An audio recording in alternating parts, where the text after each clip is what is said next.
ये वही करें।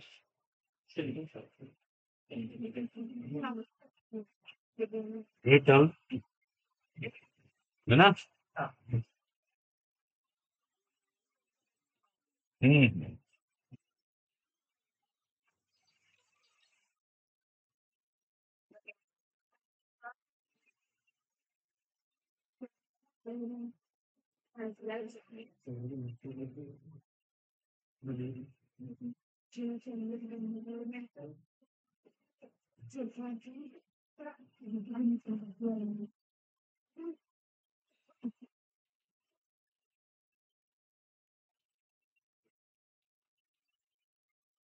क्या नाम बेटा तुम्हारा? नीलम का। हाँ, समझा।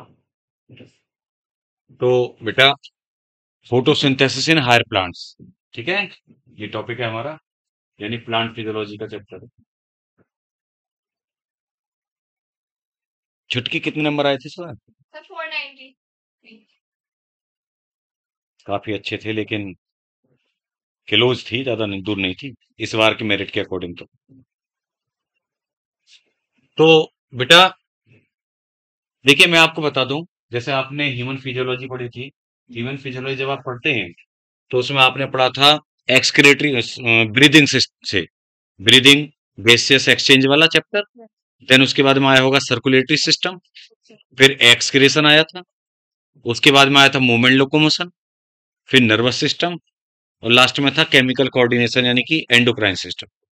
तो वो होता है ह्यूमन फिजियोलॉजी, जिसको कि आप आगे भी एमबीबीएस में ह्यूमन फिजियोलॉजी पढ़ते हैं आप, ब्रांच एक।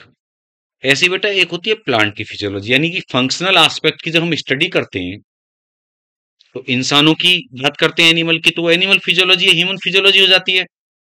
और जब हम प्लांट की बात करते हैं ना, प्लांट के फंक्शंस की, तो क्या हो जाती है? प्लांट फिजियोलॉजी हो जाती है।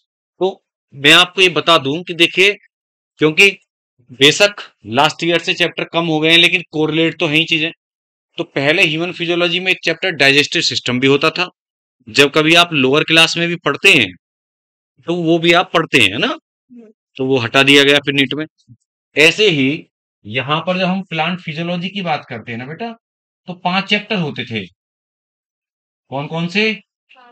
प्लांट ट्रांसपोर्ट, बिल्कुल ठीक बात है।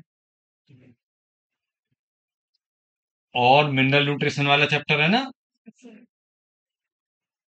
Mineral nutrition.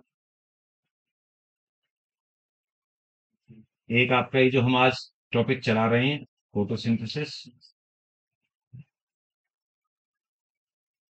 एक रेस्पिरेशन।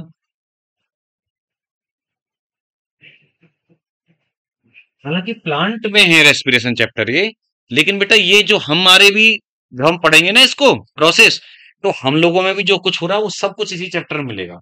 क्योंकि चक्कर क्या है, जूलॉजी में आप जो पढ़ते हैं ह्यूमंस के लिए, वो केवल ब्रीदिंग और गैसेस एक्सचेंज पढ़ते हो, है ना बेटा। असली मैकेनिज्म तो पढ़ते नहीं हो कि कैसे एनर्जी प्रोड्यूस हो रही है। तो वो इधर दे दिया है, इसलिए उधर नहीं पढ़ाया गया है ना, क्योंकि प्लांट रेस्पिरेशन में ही वो सभी ऑर्गेनिज्म का है वास्तव में, सेलुलर रेस्पिरेशन, चाहे प्लांट हो एनिमल हो। आप ग्लाइकोलिसिस, क्रेब साइकिल, ईटीएस पढ़ेंगे। देन आता है प्लांट ग्रोथ। तो आज तो काफी दिन बाद है ना क्लास हो गई मेरी तुम लोगों की। कई बच्चे तो देखे हुए लग ही रहे हैं मुझे। इधर लड़कों में भी, लड़कियों में। तो हमारी ये बच्चियां ऐसी हैं, एक उधर भी बच्ची ये देखी हुई लग रही है मुझे, आती रही है इस तरह पढ़ने में। ये तो हाँ, पहले के बच्चे हैं।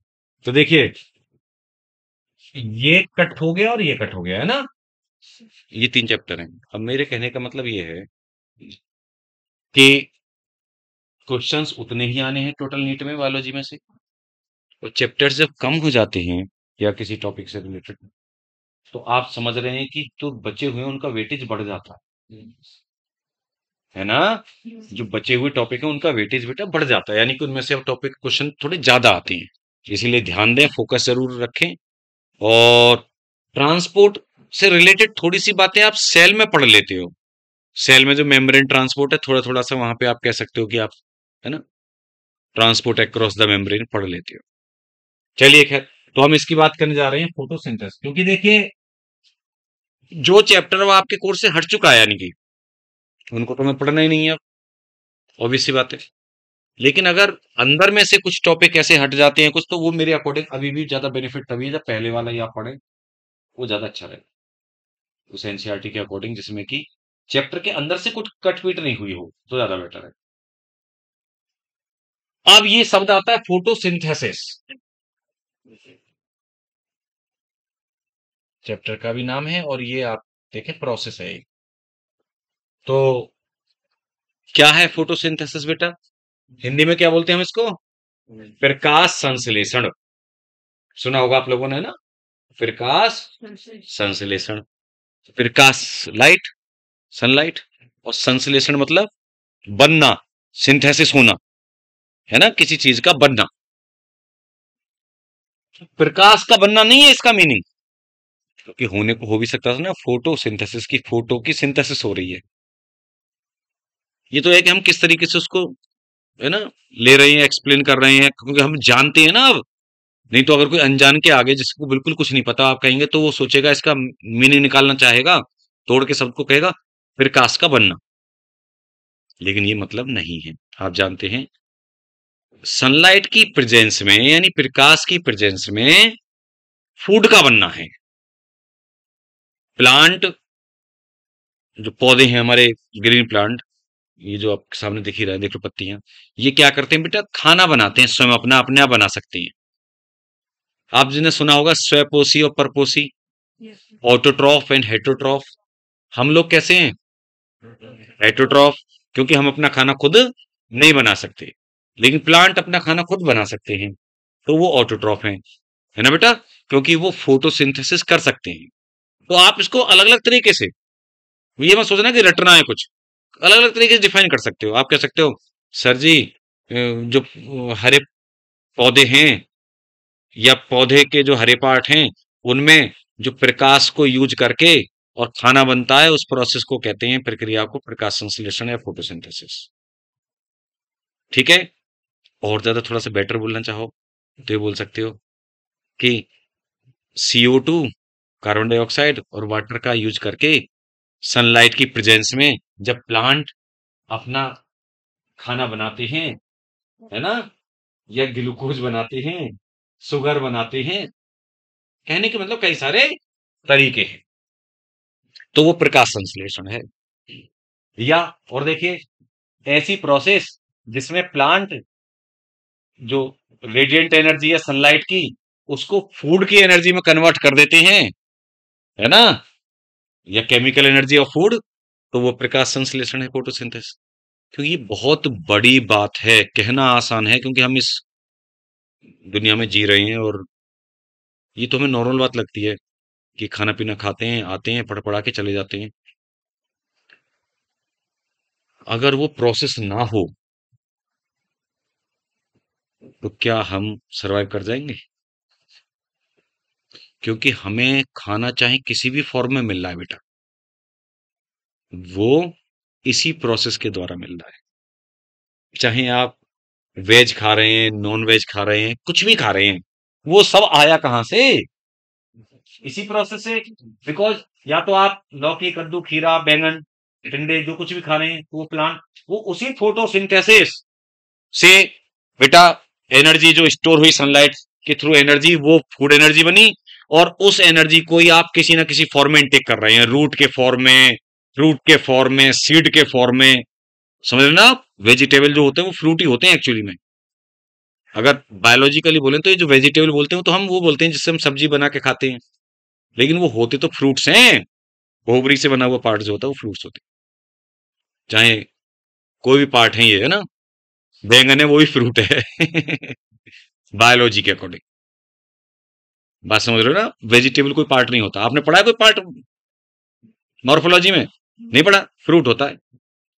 तो बेटा अब आप कहोगे, बहुत से बच्चे, जैसे कुछ बेसिक सी बात बता रहा हूं मैं क्योंकि पहला दिन है, कि आप कहोगे सर जो हम अगर चिकन या मटन या जैसे खाते हैं तो उनमें, वो तो हम उनको एनिमल को खा रहे हैं। अरे भाई उसने क्या खाया था? उसने तो कुछ खाया था, नहीं खाया था, है ना?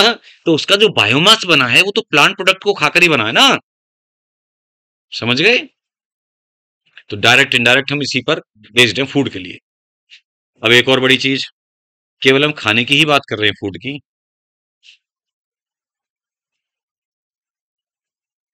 ऑक्सीजन,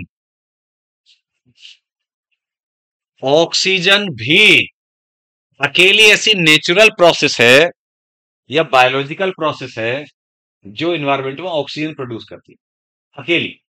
क्योंकि आप ऐसे केमिकल रिएक्शन कर रहे हो, बात एक अलग है, मेरी बात समझ रहे हैं ना आप?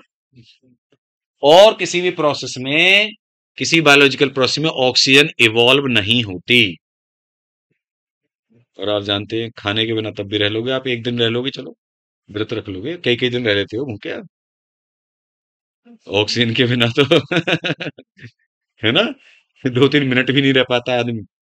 तो किसी किसी को ज्यादा योग वो करने का वो हो अनुभव, ज्यादा उसे सांस रोकने की क्षमता, तो चलो 2-4 मिनट और एक्सटेंड हो सकता है। सभी का अलग अलग है ना, कोई 1 मिनट भी नहीं कर पाएगा। बात समझ में आई? खोपड़िया में आई बात? आप, कहने का मतलब यह है बेटा वास्तव में कि देखिए सनलाइट जो होती है वो फोटॉन्स के फॉर्म में आती है, फोटॉन्स या क्वांटा। सुना है आपने फिजिक्स में? हाँ, जो एनर्जी है ना बेटा सनलाइट, वो फोटॉन्स या क्वांटा के फॉर्म में आती है, मतलब पैकेट्स होते हैं लाइट के ऊपर से। ये कंटिन्यूअस हमें दिख रही है आती हुई, नहीं तो ये तो ऐसे आ रही है लगातार, ऐसे ऐसे, तो वो लगातार जैसे मूवी वगैरह देखते हैं तो वो ऐसे ऐसे आते रहती हैं और फिर एक हमें अपीयर एक साथ होती है वो, इतना फास्ट होते हैं ना वो, नहीं तो सोचिए ऐसे पार्टिकल से आ रहे हैं ना। तो बेटा आपने कभी कोई देखा ही होगा मोबाइल में, जैसे कभी कभी कोई इमेज या कुछ जैसे डाउनलोड हो रही होती है तो धीमे धीमे, या कहीं कुछ बुक वगैरह पीडीएफ पीडीएफ, तो कभी कुछ आधा फोटो से अपीयर हुआ फिर पूरा हुआ है ना, ऐसे कर करके हो रहे होते हैं कभी कभी इमेज। तो ये जो फोटॉन्स हैं, अच्छा फिजिक्स में पढ़ा आपने फोटोन की एनर्जी क्या होती है? हाँ, E is equal to h nu, बिल्कुल सही बोल रही है बच्ची, ऐसे करके बोल देते हैं ना हम लोग, एच प्लांक कांस्टेंट बोल देते हैं उधर। कोई सुनेगा तो कहेगा ये बायोलॉजी में फिजिक्स कहाँ से आ गई है ना सर क्या। तो ये तो मैं आपको ऐसे बता रहा हूँ कि बेटा ये एनर्जी होती है एक फोटोन की ऐसे। तो फोटॉन्स, सनलाइट के उन फोटोन के प्रेजेंस में क्लोरोप्लास्ट, प्लांट में आप जानते पढ़ेंगे हम आगे, जो ग्रीन पार्ट करके क्यों बोलते रहते हैं हम, यह है ना हरे पौधे, क्योंकि प्लांट का हर एक पार्ट फोटोसिंथेसिस नहीं करता। ये जो उसका वुड वाला पार्ट है स्टेम वो नहीं करेगा, जो लीव्स है, इन लीव्स में क्लोरोप्लास्ट प्रेजेंट है, हरित लवक, उनके अंदर क्लोरोफिल है बेटा, पिगमेंट है, फोटोसिंथेटिक पिगमेंट होते हैं जो, वो करेंगे फोटोसिंथेसिस। ये अब मैं बोलूं, अब यही तो जानना है कैसे आखिर फूड बन कैसे रहा है ना, यही हम इस पूरे चैप्टर में पढ़ेंगे, बहुत ही इंपॉर्टेंट चैप्टर है। उसको लाइट को ट्रैप करके और CO2 और वाटर की हेल्प से ग्लूकोज या शुगर बन जाता है, फिर वो मॉडिफाई होके किसी फॉर्म में स्टोर हो जाता है। खासतौर से प्लांट में जो स्टोरेज फॉर्म होती है क्या होती है शुगर की? Starch, right. और हम लोगों में ग्लाइकोजन। हम कोई भी खाना पीना खाते हैं जो कार्बोहाइड्रेट या शुगर, वो ग्लाइकोजन में स्टोर होती है, जैसे जो अपने खाने में यूज होगी तुरंत के तुरंत, उसके बाद में स्टोर किस में जाती है? ग्लाइकोजन में। लिवर उसको ग्लाइकोजन में स्टोर करके रखता है, मसल्स में और लिवर में हो जाती है। और उसके बाद में जो एडिपोज सेल्स हैं, खासतौर से एडिपोसाइट, उसके बाद में जो जरूरत पड़ती है हमें, तो ग्लाइकोजन से ग्लूकोज बन जाता है। ध्यान रखें एटीपी कभी स्टोर नहीं होती, जो energy currency of the cell है, वो तो जब भी बॉडी को जरूरत होगी ना जितनी, तभी वो ब्रेक होके ना फूड से ग्लाइकोजन से ग्लूकोज बनेगा, उसका ब्रेकडाउन होकर जब रेस्पिरेशन पढ़ाऊंगा तब एटीपी जनरेट होगी। अल्टीमेट जो हमें एनर्जी सोर्स है, यानी जिससे हम कोई भी काम कर सकते हैं, जैसे मैं बोल रहा हूं अभी, है ना, आपका दिमाग चल रहा है, या आप सीढ़ी से चढ़ के ऊपर आए या नीचे उतरेंगे, हर चीज में एनर्जी खर्च हो रही है एटीपी, और वो एटीपी स्टोर नहीं होता है। समझ गए ना बात को? जितनी जरूरत होगी आप कुछ वर्क करेंगे तो ज्यादा खर्च होगी। आप सोए पड़े हैं, मान लो 24 घंटे सो रहे हैं, तो बस जितनी सांस वांस लेने में जितनी एटीपी खर्च हो रही है उतनी हो रही है जिंदा रहने के लिए। बाकी नहीं हो रही। कोई एक्सरसाइज कर रहा है, दौड़ लगा रहा है, ज्यादा हो रही है खर्च, तो उसका फैट जल्दी से डिग्रेड होगा। फैट मतलब बोले तो जब ग्लाइकोजन बॉडी में है पहले तो वो यूज होगा, जब ग्लाइकोजन खत्म हो जाता है ना, फिर फैट का नंबर आता है। प्रोटीन सबसे बाद में आता है। इसीलिए आपने देखा होगा अगर एक्सरसाइज करते हैं या, है ना, और बोल दिया जाता है भाई फैटी चीज नहीं खानी, ऑयल नहीं लेना है आपको, प्रोटीन लेनी है, जिम विम करने वाले लोग होते हैं, तो बेटा उनका फैट कम होता चला जाता है उनका, क्योंकि वो फिर फैट ग्लूकोज बनाएगा, उससे एटीपी बनेगा। ग्लूकोज फैट से ही बन सकता है। ठीक है, तो हमारे अंदर स्टोरेज फॉर्म में glycogen and fat, main glycogen है जो उसके फॉर्म में, और फैट है, ये दो चीजें होती हैं। खैर, तो बेटा फोटोसिंथेसिस के बारे में आप जान गए कि क्या होता है। अब इसकी इक्वेशन क्या है, जिससे कि आपके सारी चीजें पता क्लियर हो जाएंगी भाई क्या क्या इसमें होता है। तो बताओ कोई बच्चा बिना देखे क्या इक्वेशन है फोटोसिंथेसिस की।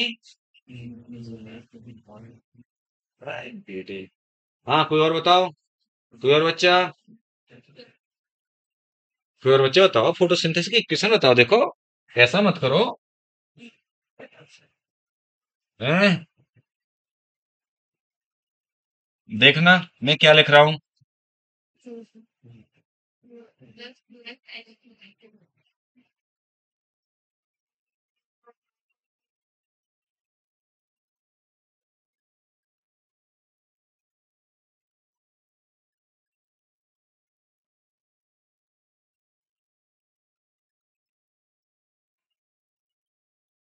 मैंने तो ये लिखी है, तुम तो ग्लूकोज करे C6H12O6 प्लस ये है।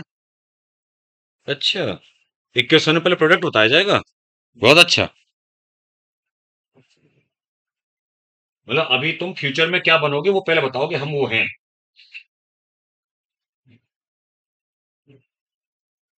ये तो अब कह रही है मैंने प्रोडक्ट बताया था, एक्चुअली में क्या है समझ रहे हो ना।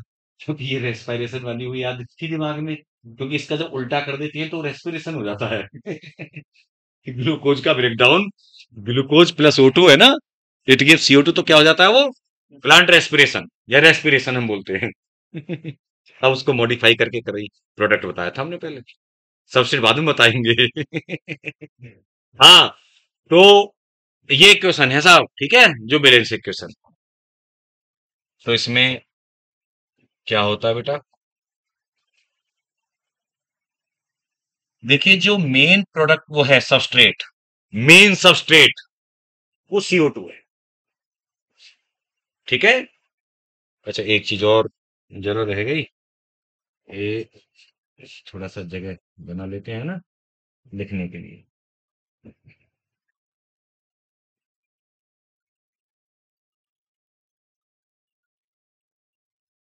बेटा सनलाइट और क्लोरोफिल, इसमें लिख देते हैं हम क्लोरोफिल, या क्लोरोप्लास्ट में क्लोरोफिल होता है। तो कभी भी बात है रॉ मटेरियल कच्चा माल क्या है जिससे बनेगा, मेन CO2, कार्बन डाइऑक्साइड। इस प्रोसेस में कार्बन डाइऑक्साइड का, कार्बन डाइऑक्साइड से ग्लूकोज बनना है, क्या हो रहा है, रिडक्शन या ऑक्सीडेशन, रिडक्शन हो रहा है। राइट, तो इसमें ये मेन चीज है,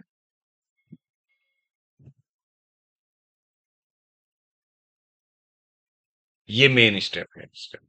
CO2 का रिडक्शन होके ग्लूकोज बन जाना, या शुगर बन जाना बेटा, है ना, या ऑर्गेनिक मटेरियल बन जाना, कुछ भी कह सकते हो।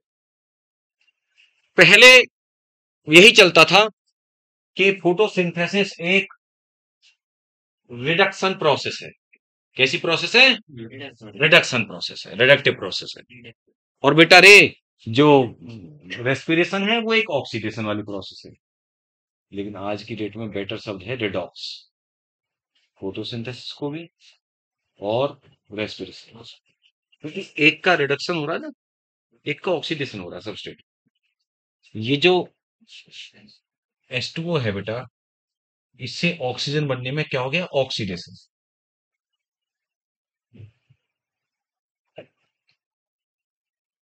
ठीक है, ध्यान रखना ये बात अच्छे से।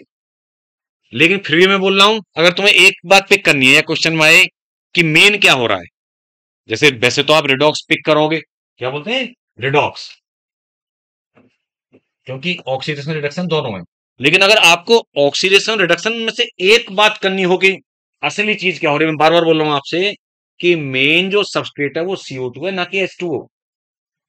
ऑक्सीजन निकलना मतलब हमारे लिए, जिंदगी जीने के लिए जरूरी चीज है ऑक्सीजन। लेकिन फोटोसिंथेसिस का मेन प्रोडक्ट ऑक्सीजन नहीं है, मैं बार बार आपसे बोल रहा हूं।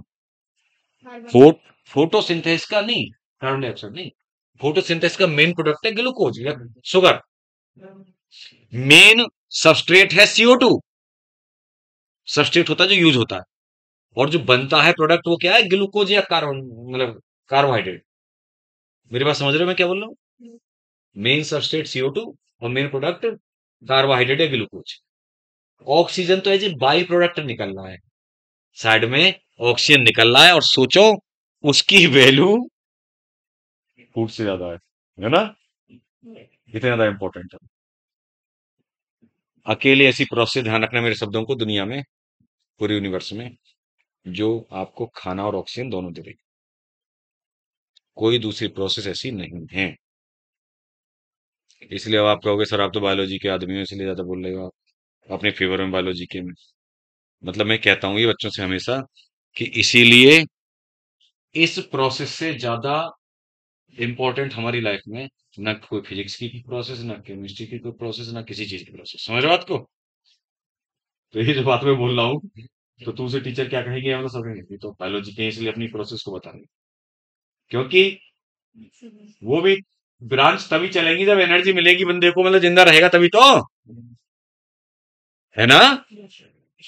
तो बेटा एक तो ये बात क्लियर हो गई आपके दिमाग में रखना। अच्छा, मैं भाई मुझे जो बेसिक बात पता है या केमिस्ट्री की छोटी सी, तुम तो ज्यादा जानते हो, जब भी H ऐड हो रहा होता है तो उसका मतलब होता है रिडक्शन। H ऐड हो रहा होता है, देखो एक बात आगे भी काम आएगी।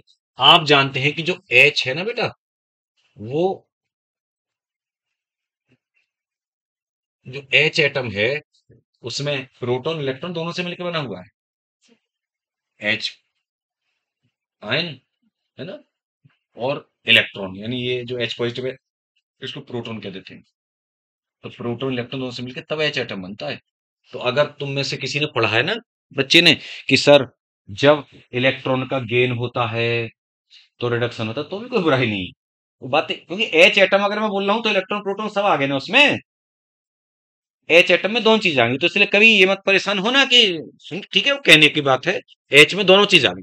तो H ऐड होना बोले तो रिडक्शन होना, और H का कम होना मतलब ऑक्सीडेशन। तो देखो H2O से, भाई मैं तो ये बोल रहा हूँ सीधी सीधी बात, कि यहाँ पे H कम हो गया, ऑक्सीडेशन हो गया, यहाँ H इसमें ऐड हो गया।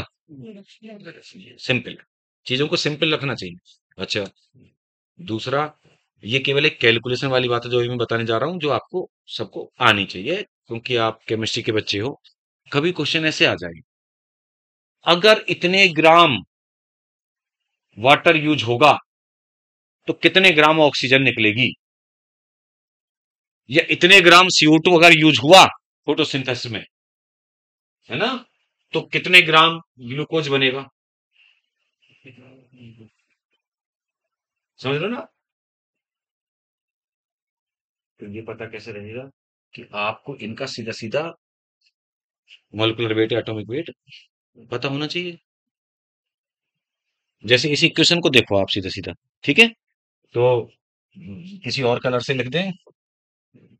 ये पर्पल ले लेते हैं, चलो तुम कह रहे हो तो। मुझे भी ऐसा लग रहा है कि मतलब मैं पहली बार ही पढ़ा रहा हूँ यहाँ तुम लोगों को इस साल, है ना। मैं 4 दिन पढ़ा के गया था बस इस बार सेशन में, है। उसके बाद 1-2 महीने बाद, हाँ, उसके बाद क्या, हाँ 2-3 महीने बाद ही आया हूँ बेटा। 3-4 महीने, 3 हो गए होंगे यार। वो सेल, सेल वाले चैप्टर में वो भी पूरा नहीं किया था। सेल, हाँ, तब पढ़ा था। तो बेटा कार्बन का कितना होता है, 12, ऑक्सीजन 32, तो 44 हो गया। तो ये तो हो गया 6 × 44,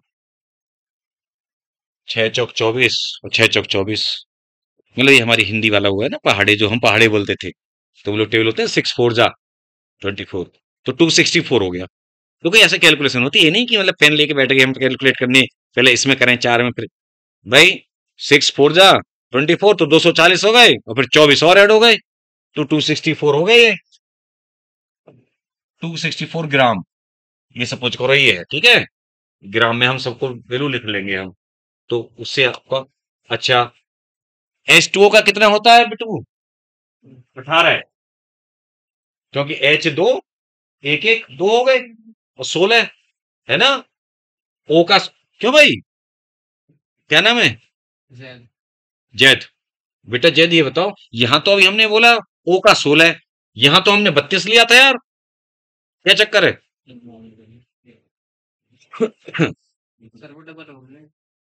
मतलब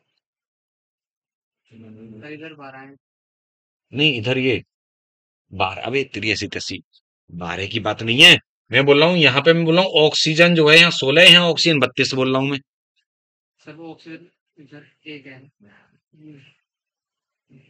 मतलब एटम है, एटम ये बोल दे सर, यहाँ पे एटम है, बस एक एटम, यहाँ पे मॉलिक्यूल है। एक्चुअली ऑक्सीजन का मॉलिक्यूलर वेट 32 है, क्योंकि दो एटम है ना उसमें, एटॉमिक वेट 16 है।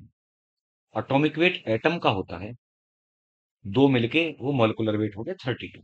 ये कहने का मतलब है। जैसे ये कार्बन डाइऑक्साइड का मॉलिक्यूलर वेट हो गया 260, मतलब 644, तो ऐसे ही इसका बेटा 2 और 16 18, 18 और 12 मल्टीप्लाई कर दो उसमें,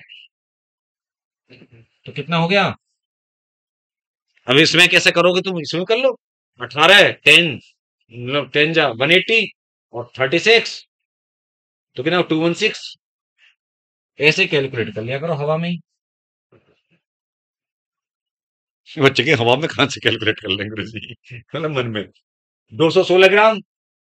अब एक दो को सिंपल सी बात है, जब ये 216 ग्राम है ना 12:2, तो 6:2 का तो 108 ग्राम होगा ना, है कि नहीं?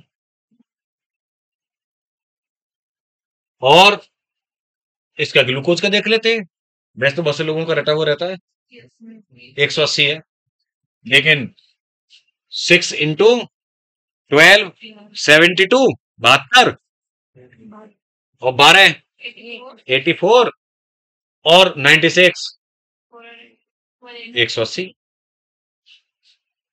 क्लियर? मतलब मैं ये कहना चाह रहा हूं कि ये रटने की जरूरत नहीं है, ये तो कभी भी आप कैलकुलेट कर सकते हैं, इसमें कुछ नहीं है। अच्छा, यहाँ पे 32 × 6 कर दो, वही 192 हो गया।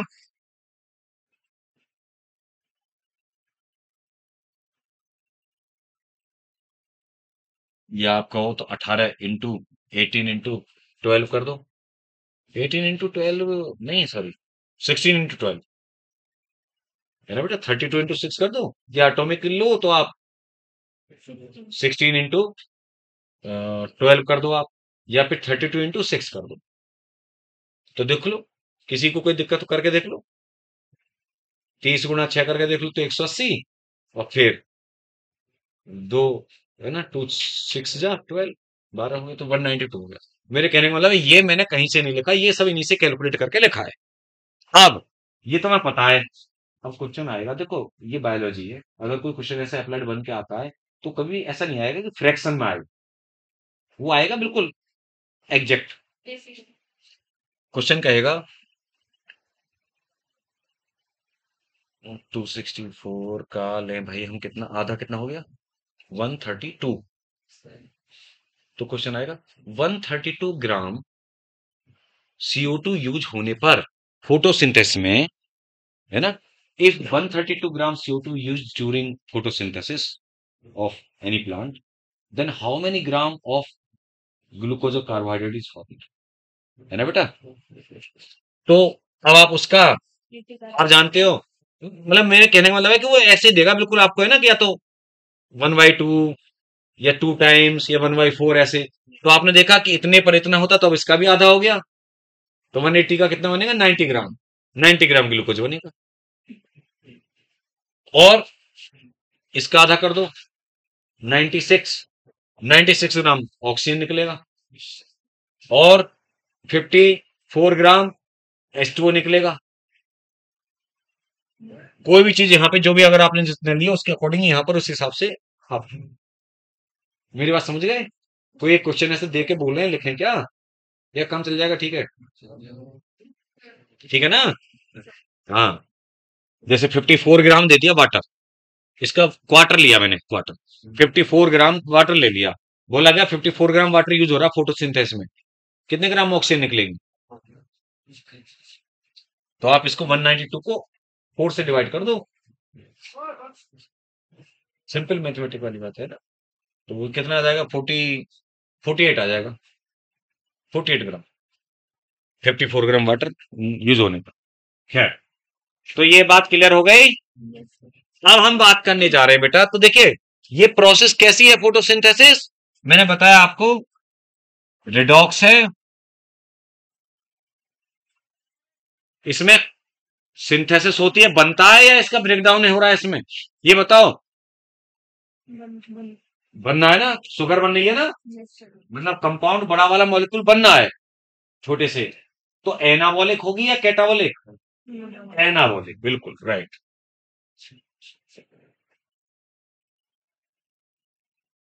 एनाबॉलिक होगी, इस प्रोसेस में एनर्जी यूज हो रही है, निकल रही है? यूज हो रही है, एक्चुअली सनलाइट के फॉर्म में।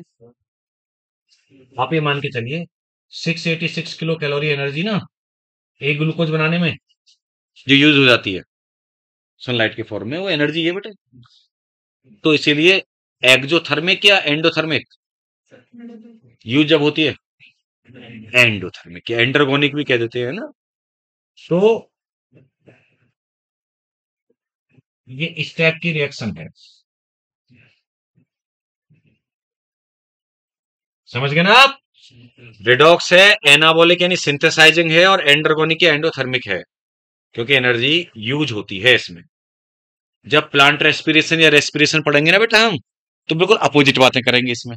रिडॉक्स तो वहां भी बोल देंगे, हालांकि मैं वहां ही बोलूंगा कि रिडॉक्स होते हुए मेन ऑक्सीडेटिव होगी, और कैटाबॉलिक होगी, और एक्जोथर्मिक होगी, क्योंकि एटीपी निकल रहे हैं बस। क्लियर? ये लिख लेना तीनों नाम इसके। और ये वैसे एक बार एक क्वेश्चन भी आप लोगों ने अपने उसमें रजिस्टर में लिख लिया हो तो अच्छा है, सब ग्राम ग्राम लिख के, तो आप समझ जाओगे कि सर क्या कहना चाह रहे थे। अब इसका सबसे पहले हम बात जो करेंगे हिस्टोरिकल एस्पेक्ट की करेंगे, या हिस्ट्री मतलब किन किन लोगों ने इसमें कंट्रीब्यूट किया। बहुत ज्यादा बातें नहीं करेंगे, एनसीईआरटी के अकॉर्डिंग ही कोशिश करेंगे ना बातों को, वो एनसीईआरटी वाले जो साइंटिस्ट हैं वो लिए ही जाए, एक आध कोई एक्स्ट्रा भले ही आ जाए, लेकिन वो जरूर लिए जाने हैं सारे के सारे। ठीक है, चलें आगे।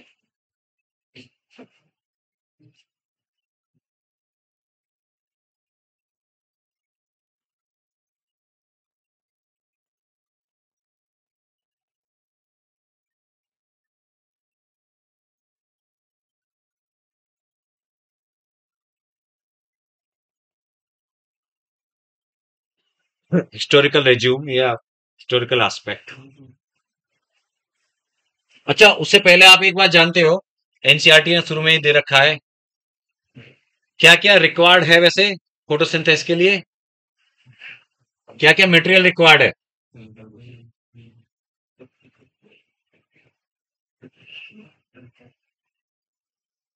एक तो इन दिनों में ना, अब मौसम थोड़ा चेंज हो गया, थोड़ा थोड़ा सा मतलब अभी वो फेज चेंज हो रही है।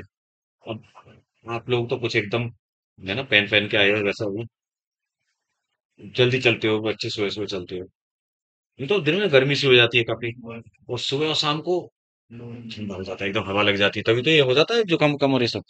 ऐसे मौसम में आपने नोटिस किया होगा कि ये आवाज भी बहुत ज्यादा आती है, कहते हैं दीवारों के कान होते हैं, वो इसी सीजन में होते हैं, थोड़ा सा ही बोलोगे तो दूर दूर तक जाती है। और गर्मियों में पंखे चल रहे होते हैं लोगों के ना सब, पता ही नहीं चलता इतना। तो आपको भी पढ़ने के लिए थोड़ा सा इस समय पे एनवायरनमेंट ना घर पे ही देखना कितना,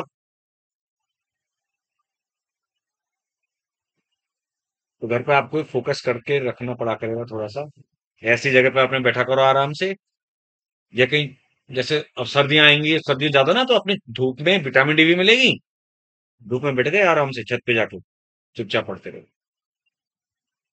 लेकिन मोबाइल पास में नहीं रहना चाहिए आपके जब आप पढ़ाई कर रहे हो, क्योंकि सबसे ज्यादा डिस्ट्रैक्शन ये रहता है कि इसमें क्यों हुआ, आपने कहा मैसेज आया, हमारी किसी सहेली ने है ना मैसेज किया, चलो पढ़ लो, है ना।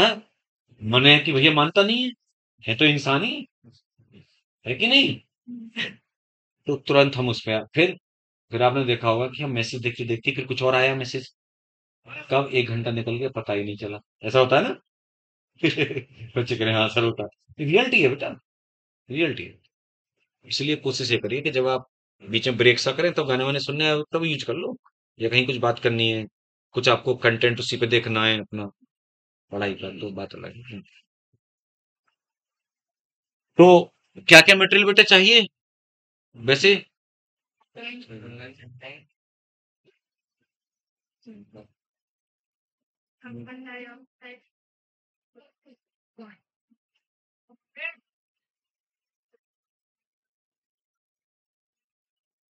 शुगर तो नहीं चाहिए बेटा। शुगर तो बनेगी, है ना। तो ये हमें मटेरियल यहाँ पर चाहिए, सनलाइट, CO2, क्लोरोफिल और वाटर। तो CO2 जरूरी होती है फोटोसिंथेसिस होने के लिए। इसका एक्सपेरिमेंट दिया जाता है, आप जानते हो ना वो एक्सपेरिमेंट, लोअर क्लास में ही पढ़ा होगा आपने, एनसीईआरटी ने लिख भी रखा है, KOH वाला। तो उसमें क्या किया गया था कि एक जैसे बोतल है ना,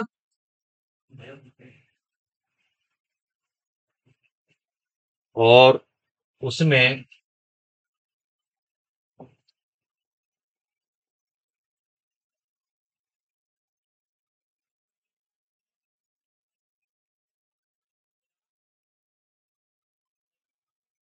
एक लीफ है ये, है ना। पता है जैसे प्लांट की लीफ, उसको डिस्टार्च करके, कैसा करके, डिस्टार्च।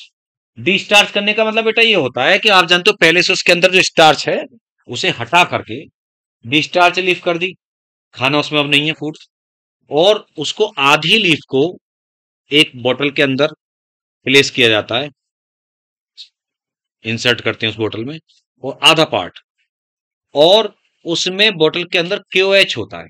क्या होता है उसके अंदर, KOH।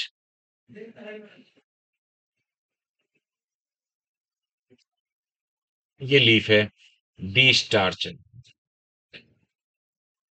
स्टार्च मतलब इसमें स्टार्च हटा देंगे।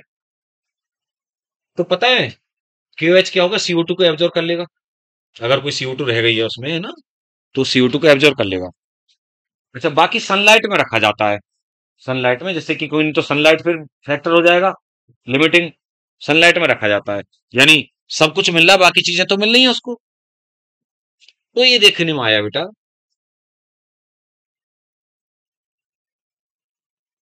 ये सन है, ठीक है। तो ये लाइट आ रही है, तो बेटा जो इसका, जब इसको फिर उसके सनलाइट के बाद में रखने के बाद में जब देखा गया ना, अगले दिन टेस्ट किया गया, तो ये जो हिस्सा इसका, इतना हिस्सा बाहर था, और ये वाला हिस्सा आप जानते हो अंदर था लीफ का। तो जो बाहर वाला हिस्सा था उसमें तो स्टार्च बनी, और जो अंदर वाला हिस्सा था उसमें स्टार्च नहीं बनी। ये मोल हाफ लीफ एक्सपेरिमेंट हो जाता है, क्या हो जाता है, मोल्स हाफ लीफ एक्सपेरिमेंट। वहां साइंटिस्ट का नाम नहीं दिया एनसीईआरटी ने, बट बता रखा है थोड़ा सा, आप शुरुआत में देखेंगे ना उसमें तो देखा ना, लिख रखा है हिस्ट्री से पहले, जस्ट। हाँ बेटा उधर टॉपिक की तरफ को ना, ऊपर की तरफ होगा, हाँ शुरुआत में, मतलब हाँ इस पेज पे नीचे से फिर अगले वाले पेज पे जाता है सर थोड़ा सा। हाँ, तो क्यों, तो सनलाइट तो मिल रही है अंदर वाले हिस्से में, इसलिए नहीं बनी स्टार्च, क्योंकि CO2 नहीं मिली उसे, और ये बाहर वाला एटमॉस्फेयर में था तो इसे CO2 मिल गई, ठीक है। और वो टेस्ट करते हैं आयोडीन स्टार्च टेस्ट। कौन सा टेस्ट करते हैं, आयोडीन स्टार्च। तो आयोडीन से जब टेस्ट किया जाता है, तो अगर स्टार्च है तो वो ब्लू कलर का वो देता है ना, ठीक है। तो आयोडीन स्टार्च टेस्ट बोला जाता है। अच्छा, तुम शुरू से बचपन से पढ़ते आए हो इस बात को कि प्लांट CO2 लेते हैं, ऑक्सीजन देते हैं, और हम लोग ऑक्सीजन लेते हैं, कार्बन डाइऑक्साइड छोड़ते हैं। इसीलिए हम परस्पर एक दूसरे पर निर्भर करते हैं। ऐसे पढ़ते हैं ना हिंदी में हम। लेकिन भाई साहब, चाहे प्लांट हो चाहे एनिमल हो, सभी अपने रेस्पिरेशन में ऑक्सीजन लेते हैं, CO2 छोड़ते हैं। है ना? प्लांट भी रेस्प अरे यार, चक्कर क्या है, हम जो शुरू में पढ़ते आए हैं ना, तो ऐसा पढ़ते आए हैं कि वो लेते हैं CO2, ऑक्सीजन छोड़ते हैं हम। अरे भाई, बात पूरी नहीं बताई गई शुरू में।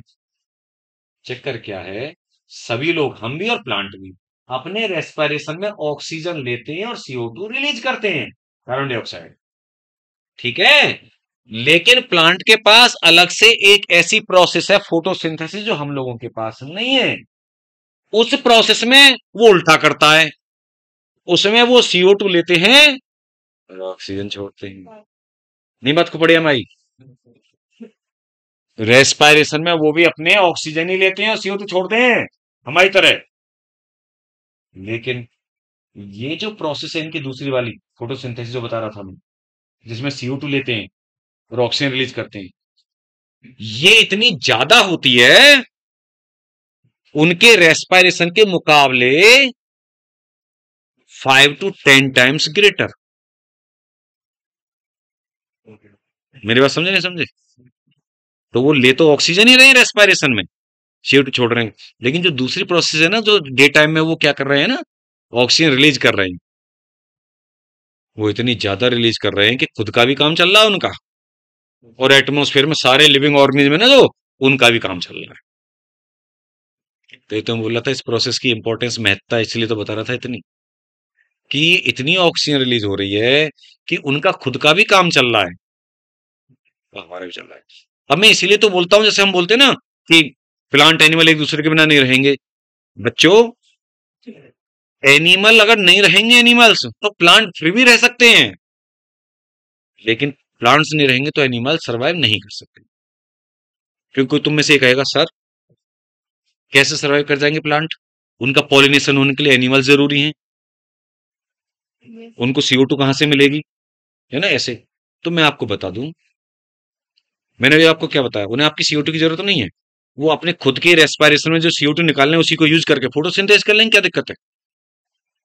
अगर मान लो नहीं होते एनिमल दुनिया में, तो वो जो रेस्पिरेशन में CO2 निकाल रहे हैं, वो तो दोनों प्रोसेस है उनके पास, तो उसी CO2 को यूज करके ऑक्सीजन निकालेंगे, उस ऑक्सीजन को खुद यूज करेंगे, ATP बनाएंगे। दूसरी बात, चलो ठीक है, एनिमल्स के द्वारा पॉलिनेशन होता है, तो उसमें भी हमारा तो कोई रोल नहीं है। हनी बी वगैरह, इंसेक्ट वगैरह उनके थ्रू होता है, हनी बी सबसे ज्यादा पॉलिनेशन करती है। लेकिन कुछ पॉलिनेशन तो अपने आप भी हो जाता है, ऑटो, हाँ, सेल्फ पॉलिनेशन, या फिर वाटर के द्वारा जो होता है, थोड़ा सा विंड के थ्रू होता है, एयर से। तो वो जो होता है वो तो फिर भी होगा। भाई, विंड को एनिमल थोड़ी है, ये वाटर एनिमल थोड़ी है। नहीं समझे? अच्छा, फिर उनकी डेथ हुई प्लांट बॉडी की। तो डेथ होने के बाद में माइक्रोब्स जो है ना, डिकम्पोजर, वो उनको डिकम्पोज करके फिर से सिंपल इनऑर्गेनिक सब्सटेंस बना देंगे, वो फिर से एब्जॉर्ब कर लेंगे सॉइल से। तो दुनिया में जरूरत प्रोड्यूसर यानी प्लांट्स की और डिकम्पोजर की है, कंज्यूमर्स यानी एनिमल्स की कोई जरूरत भी नहीं है, देखा जाए तो। ये बात अलग है कि हम कंट्रोलर है ना, हम सोचते हैं कि अरे हमारे बिना वो भी नहीं रहेंगे। ये गलतफहमी में मत रहना। ये गलतफहमी मत पालना बेटा, ठीक है? तो देखिए, इसमें सबसे पहले हम बात करते हैं, जो एग्जाम के लिए आपका प्रिस्ली, कौन? Joseph priestly. देखिए, आप अपने एनसीईआरटी, एनसीईआरटी नहीं लाते हो बच्चों तो? श्योर। हम्म, ये चक्कर है, मैं कही तो कर रहा हूँ कि बायोलॉजी क्लास तो हो ही रही थी, लेके कैसे नहीं है तुम्हें, पता नहीं चला?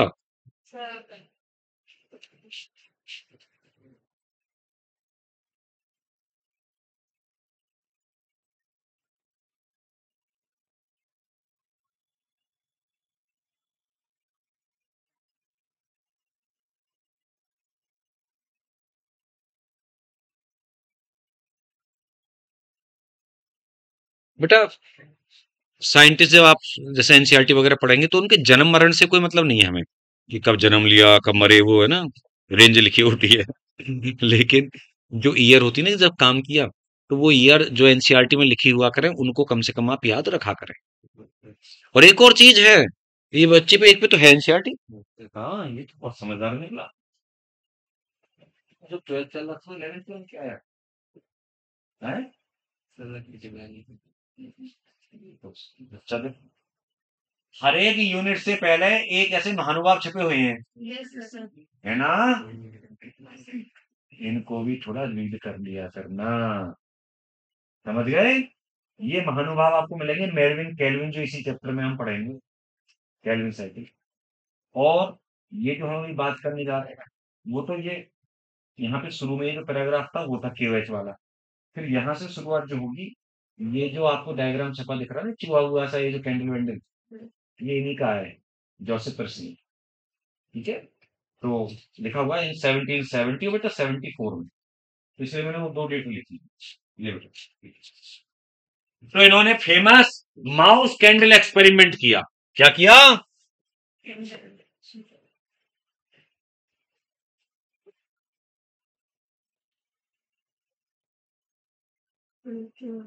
इन्होंने क्या देखा? सबसे पहले एक चूहे को लिया और एक बेल जार में, वो बना हुआ उसमें बेल जार है ना, बंद, उसमें रख दिया चूहे को।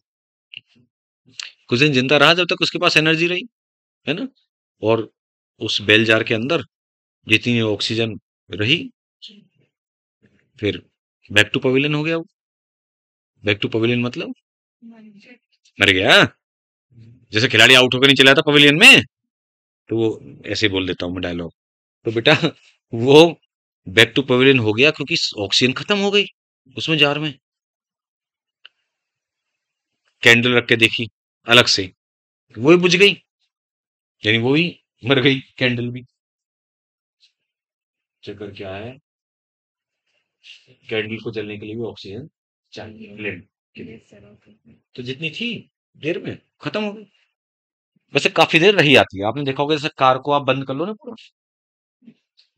सर्दियों में हम लोग क्या है, मिरर विरर सब बंद करके रखते हैं, और बाहर से आपने आने वाली एंट्री भी बंद कर दी, तब भी आप काफी किलोमीटर तक, ऐसा नहीं है कि कोई है ना, चलते चले जाते हैं। फिर बाद में जब जितने ज्यादा लोग बैठे होंगे ना, उतनी जल्दी सफोकेशन आपको फील होगा, क्योंकि CO2 निकाल रहे हैं वो लगातार, वहीं के वहीं रह रही है, वो बाहर भी नहीं जा पा रही। तो फिर आपको गर्मी महसूस होगी और सफोकेशन फील होगा। फुल CO2 हीट वो करती है, जनरेट। खैर, तो कैंडल बुझ गई थी। फिर इन्होंने देखा कि एक ही बेल जार में कैंडल को और चूहे को, दोनों को रख के देखा, दोनों बुझ गए, और जल्दी बुझ गए, क्योंकि दोनों के दोनों CO2 छोड़ रहे हैं, ऑक्सीजन तो कोई निकाल नहीं रहा, और दोनों को ऑक्सीजन चाहिए, तो और जल्दी गए। फिर एक छोटा सा मिंट प्लांट लिया, मिंट बोले तो पुदीना, पुदीना को मिंट कहते हैं, मिंट प्लांट लिया। हालांकि एक्सपेरिमेंट में माउस कैंडल ही बोलते हैं, लेकिन मेरे अकॉर्डिंग तो माउस कैंडल मिंट एक्सपेरिमेंट होना चाहिए।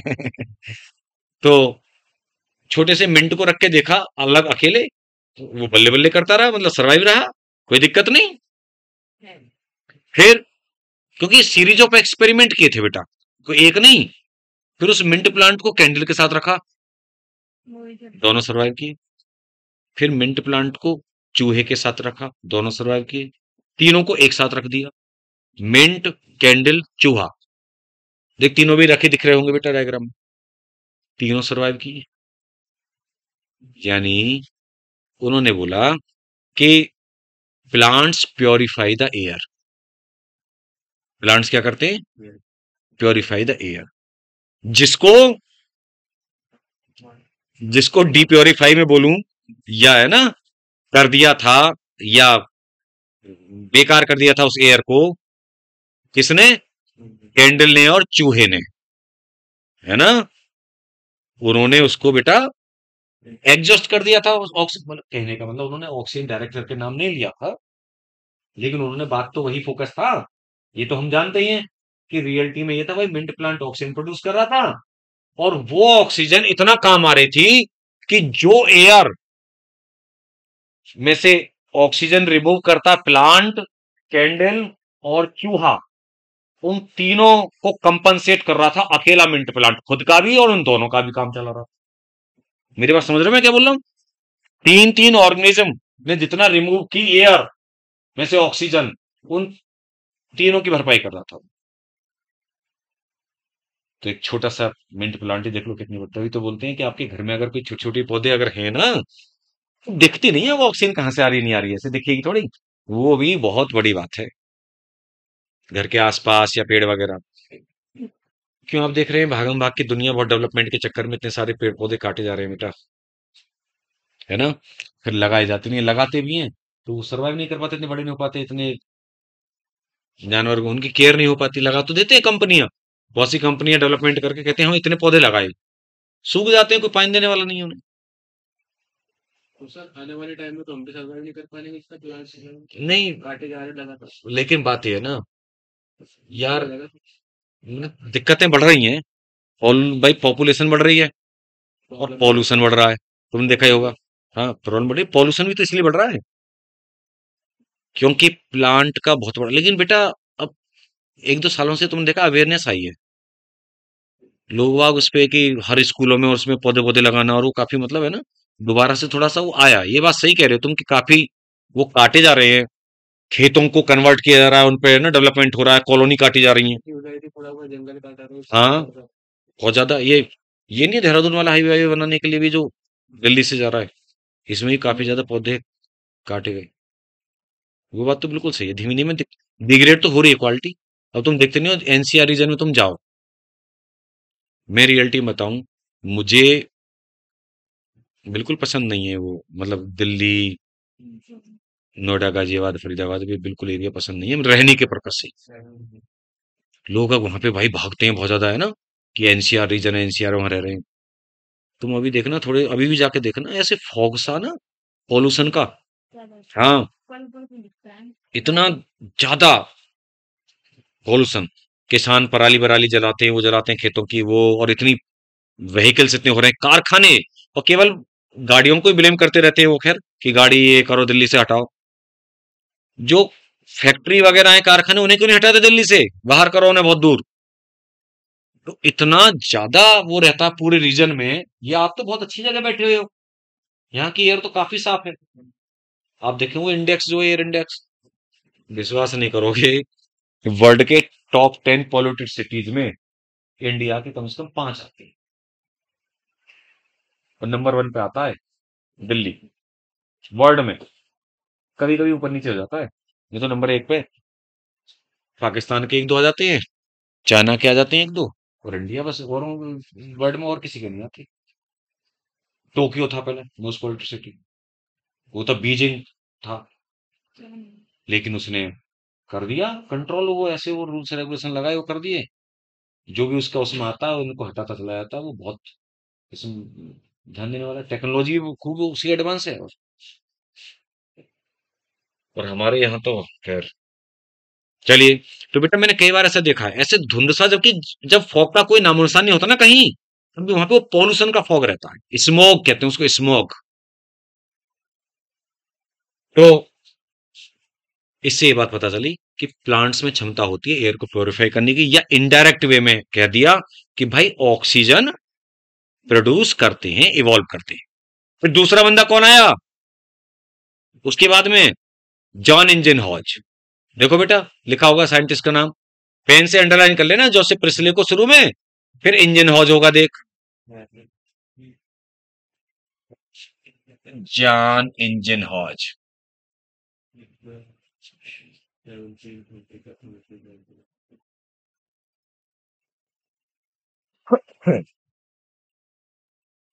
इंजन हॉज ने क्या किया?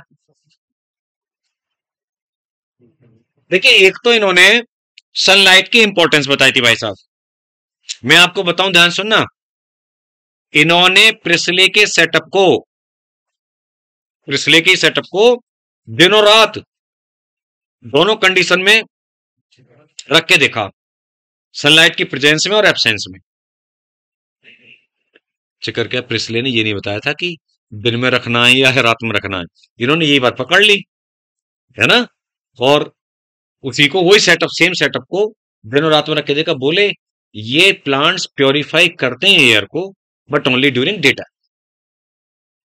Plants purify the air but only during presence of sunlight या डे टाइम। क्लियर? तो एक तो सनलाइट की इन्होंने इंपॉर्टेंट जरूरत है वो बता दी।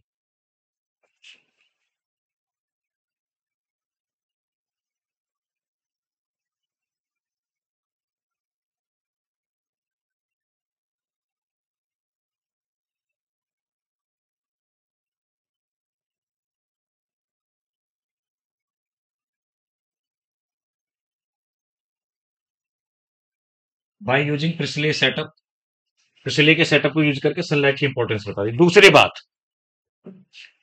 इन्होंने एक्वाटिक प्लांट लिया हाइड्रला, वो शायद नाम नहीं लिखा है आपके उसमें एनसीईआरटी में।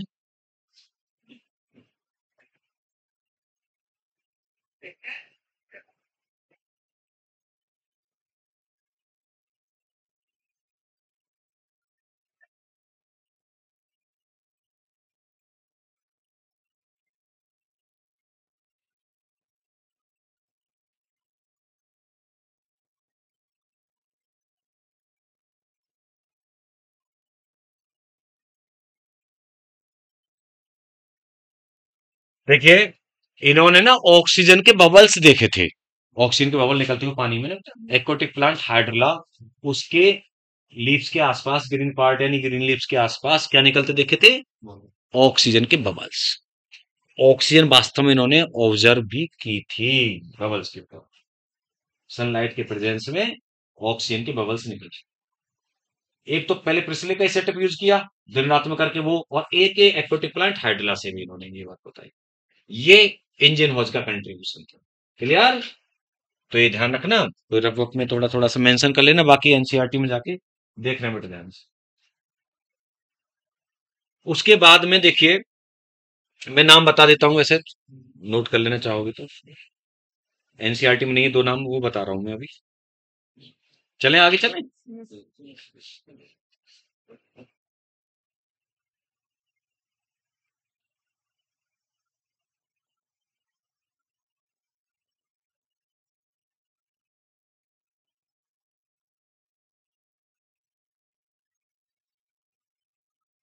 एक थे सेनेवियर, एक थे बॉसिंग हॉल्ट। सेनेवियर ने ये बोला बेटा कि जैसे जैसे ऑक्सीजन, सॉरी, जैसे जैसे CO2 इनटेक बढ़ता है, CO2 कंजप्शन बढ़ता है, उसी के साथ साथ ऑक्सीजन एवोल्यूशन भी बढ़ता है। आपको पता है कि CO2 बेटा सबस्ट्रेट है, ऑक्सीजन प्रोडक्ट है एक, तो दोनों गैसें जैसे, कि जैसे जैसे CO2 का कंजप्शन बढ़ेगा, है ना, यानी हम कैसे लिख सकते हैं अगर चाहे लाइन में, कि oxygen evolution increases with increase consumption of CO2 during photosynthesis. ठीक है, सही बात है यार। CO2 अगर बढ़ेगी तो उसके रेस्पेक्ट में ऑक्सीजन भी इवॉल्व होगी।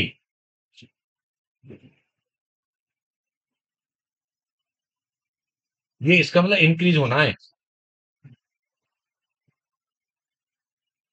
कि अगर CO2 इंक्रीज होगी तो ऑक्सीजन भी इंक्रीज होगी, निकलेगी फोटोसिंथेसिस में।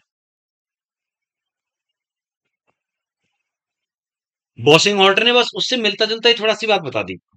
बॉसिंग हॉल्ट ने क्या बोला बेटा, कि जितने मॉलिक्यूल्स ये नंबर पे गए, इसी से रिलेटेड, जितने मॉलिक्यूल CO2 के यूज होंगे उतने ही मॉलिक्यूल ऑक्सीजन के निकलेंगे फोटोसिंथेसिस। बात तो सही है। हमने 6 CO2 पढ़े थे, 6 ऑक्सीजन निकले थे। 12 CO2 अगर यूज करते तो 12 ऑक्सीजन निकलते। समझ रहे ना बात को? तो बस अंतर दोनों बातों में इतना सा है कि यहाँ पे नंबर खोल दिया गया, डिसाइड कर दिया प्रॉपर, है ना।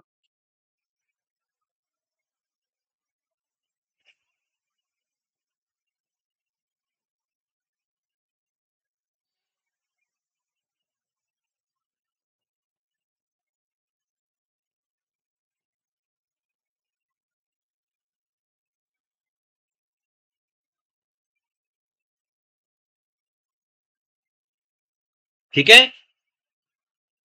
ये बॉसिंग-होल्ट का कहना था।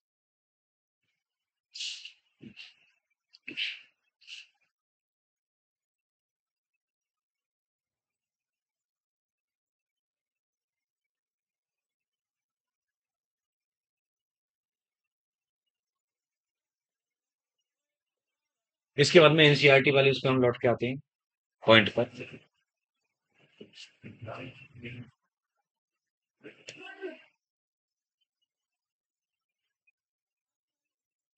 जूलियस वॉन सैक, सच भी कह सकते हैं आपका मन करे तो, सच्चाई है ना। जूलियस वॉन सैक, इनका यार मुझे ऐसा लगता है 1854 या 18, देखना रे कौन। हाँ सही बोलो यार, 1854 बोला था ना मैं, 54 हिंदी में, 1854। क्योंकि उससे पहले जो था ना उसका, जो इंजन हाउस था, उसका कोई वर्किंग का वो नहीं दिया था उन्होंने। एनसीईआरटी में डेट है ना, तो इसकी डेट दी है जूलियस वॉन सैक की 1854।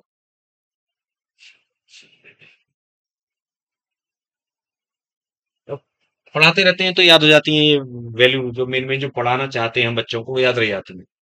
ऐसा नहीं कि हम एकदम तुरंत रट रटा के आते हैं। तो ऐसे ही तुम जब बार बार चीजें करोगे तो याद हो जाती है। तो पता है इन्होंने क्या बताया?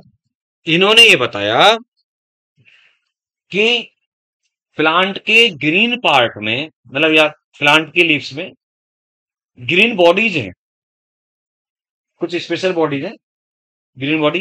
एक्चुअली में उनको नाम बाद में दिया गया क्लोरोप्लास्ट, उस समय इन्होंने क्लोरोप्लास्ट नाम नहीं दिया था, है ना बेटा। तो उनमें क्लोरोफिल पिगमेंट होता है, क्या होता है? Green pigment, chlorophyll. वो लोकेटेड है स्पेशल बॉडीज में, क्लोरोप्लास्ट में। और उसमें फोटोसिंथेसिस के दौरान ग्लूकोज की सिंथेसिस होती है। क्लोरोप्लास्ट में किसकी सिंथेसिस होती है? ग्लूकोज की। और वो फिर स्टोर रहता है in the form of starch, ठीक है। यानी ग्लूकोज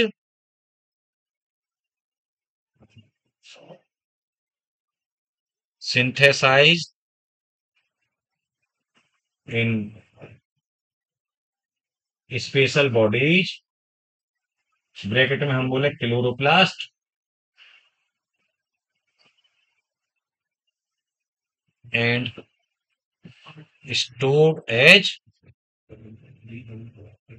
starch, है ना।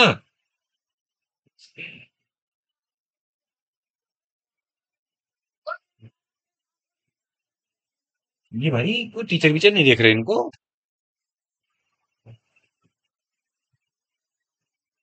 इधर तो हमारे कॉलेज में भी हंगामा नहीं होता।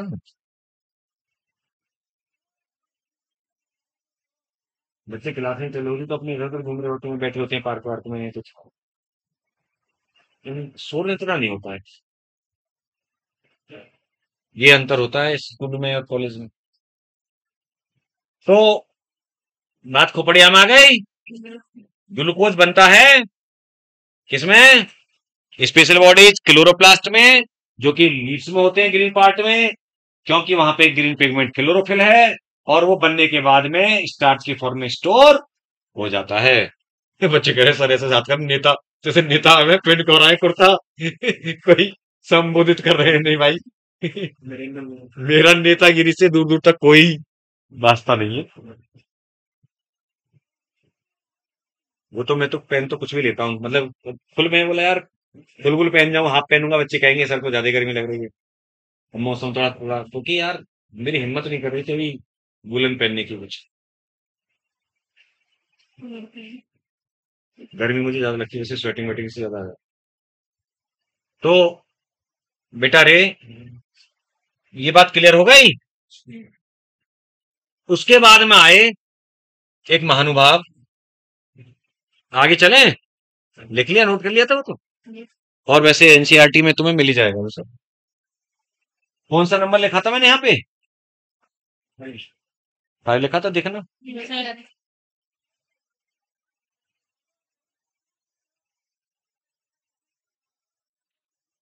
हाँ 5 लिख दिया, सही। अब आए इसके बाद में एंगलमैन। कौन आए? एंगलमैन। अरे यार सारी एनर्जी यहीं खर्च कर लेंगे। एक दो बच्चे की आवाज ज्यादा आ रही है। TW एंगलमैन नाम है वैसे इनका पूरा। TW Engelmann. बड़ा ही इंपॉर्टेंट एक्सपेरिमेंट है ये। बेहतरीन। इन्होंने क्या किया बेटा,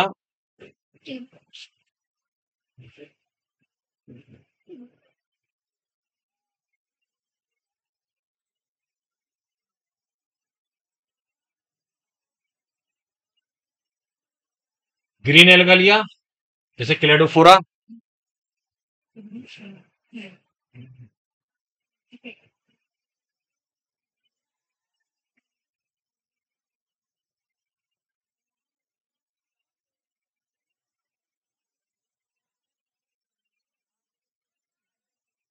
और एक प्रिज्म लिया। क्या लिया? उस प्रिज्म से होकर के बेटा जब व्हाइट लाइट को इन्होंने पास कराया ना, व्हाइट लाइट, तो वो जो व्हाइट लाइट थी वो अपने मोनोक्रोमेटिक स्पेक्ट्रम में टूट गई, है ना।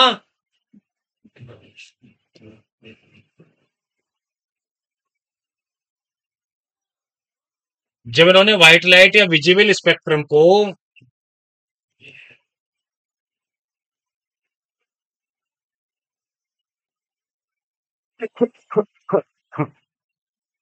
पास कराया प्रिज्म से, तो वो बेटा अपने अलग अलग, आप जानते हैं वैसे ये बात फिजिक्स में भी शायद, ये जो लाइट हमें दिख रही होती है व्हाइट लाइट जो हम बोलते हैं विजिबल, ये विवग्योर 7 डिफरेंट डिफरेंट कलर्स की लाइट होती है ना, एक साथ हमें वो व्हाइट दिखती है, तो वो बोलते हैं मोनोक्रोमेटिक लाइट्स। क्या बोलते हैं उनको?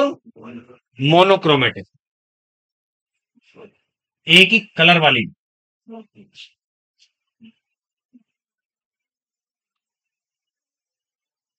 भेजा भाई वापस।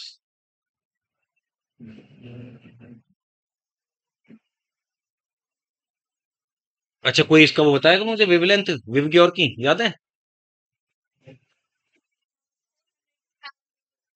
एक्चुअल में वैसे तो आप फिजिक्स वगैरह में पढ़ते हो तो 400 से लेकर के आप या 800 तक पढ़ते हो, है ना, या 760 तक या 800 तक बोल देते हैं, जो विजिबल स्पेक्ट्रम होता है। लेकिन यहां पर जो होता है ना वैसे प्लांट फोटोसिंथेसिस के लिए काम का, वो PR होता है, फोटोसिंथेटिक एक्टिव रेडिएशन।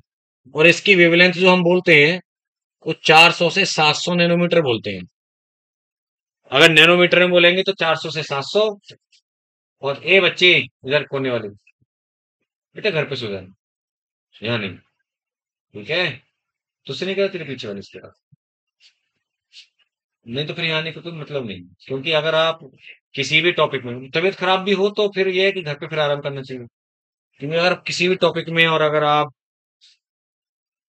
सो गए या आपने ध्यान से नहीं पढ़ा किसी भी टीचर का, अब सामने एग्जाम्पल हैं, ऐसे ऐसे बच्चे हैं कि जो बहुत क्लोज क्लोज रह गए, और केवल सोचो 3 4 क्वेश्चन होते, बस वो गलत की जगह सही हो जाते, तो 4 क्वेश्चन का मतलब 20 नंबर होते, है ना। तो हर टॉपिक इंपॉर्टेंट होता है। वैसे मैं बता दूं, अभी मैंने पढ़ा था कल परसों न्यूज में कि करीब 1200 सीट या पता नहीं कितनी सीट ना बेटा खाली रह गई है BDS और MBBS कॉलेजों में इस बार। लेकिन उससे कभी ऐसी न्यूज से गुमराह मत हो ना।